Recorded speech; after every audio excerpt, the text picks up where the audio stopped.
you're still here. And you get another chance this day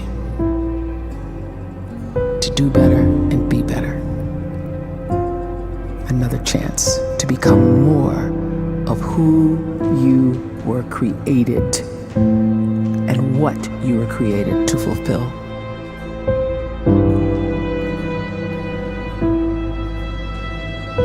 Everyone in the world is capable of living outside the role or beyond the roles that they place themselves in, no matter what it is.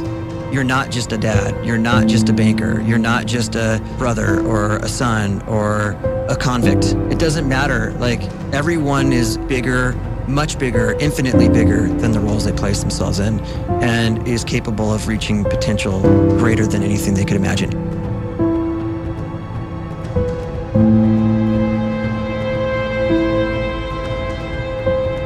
You can live the life you desire. It's right there in front of you. But in order to achieve it, you must first see it, then believe it, and then you must graciously ask and train your brain to help you execute your vision.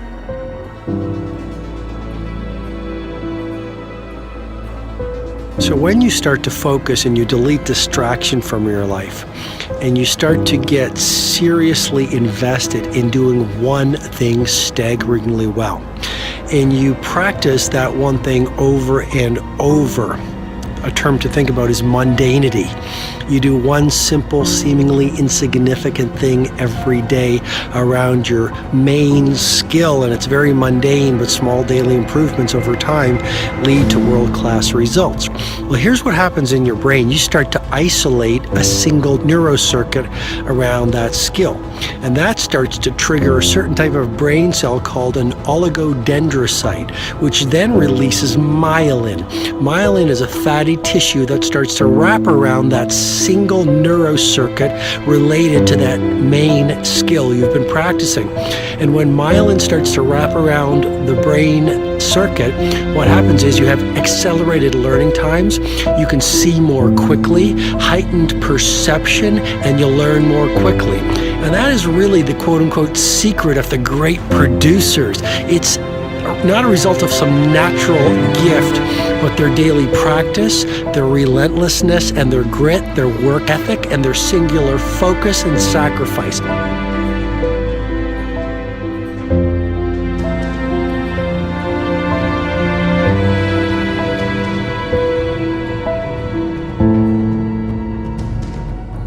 great life is built not by revolution.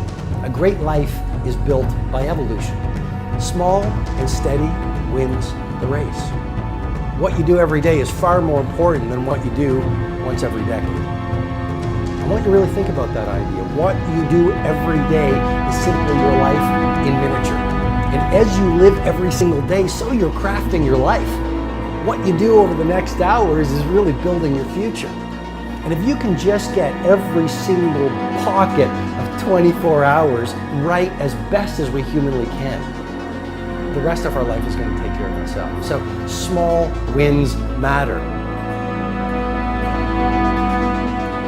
The scripture says we will eat the fruit of our words. You are planting seeds when you talk. At some point, you're going to eat that fruit. My challenge is make sure you're planting the right kind of seeds. If you want apples, you have to sow apple seeds. If you want oranges, you can't plant cactus seeds, poison ivy seeds, mushroom seeds. You're going to reap fruit from the exact seeds that you've been sowing. In other words, you can't talk negative and expect to live a positive life. You can't talk defeat and expect to have victory. You can't talk lack, not enough, can't afford it, never get ahead, and expect to have abundance.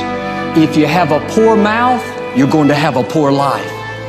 If you don't like what you're seeing, start sowing some different seeds.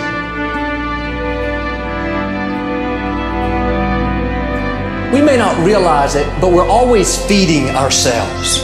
What we watch, listen to, the people we're around, the thoughts we're dwelling on, that's feeding our inner man. If you go to lunch with people that talk bad about the boss, make fun of a coworker, put down a friend. They're feeding you gossip, feeding you jealousy, feeding you disrespect.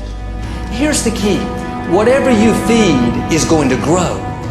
You may not like what they're feeding you.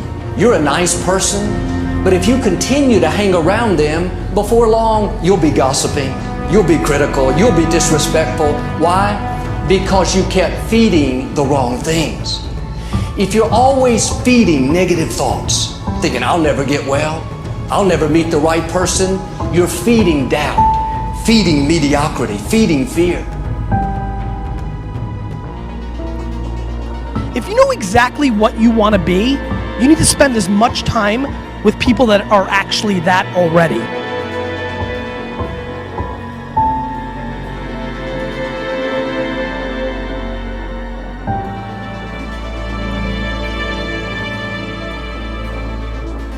You cannot let a fear of failure, or a fear of comparison, or a fear of judgment stop you from doing what's going to make you great. You cannot succeed without this risk of failure. You cannot have a voice without the risk of criticism. And you cannot love without the risk of loss. You must go out and you must take these risks.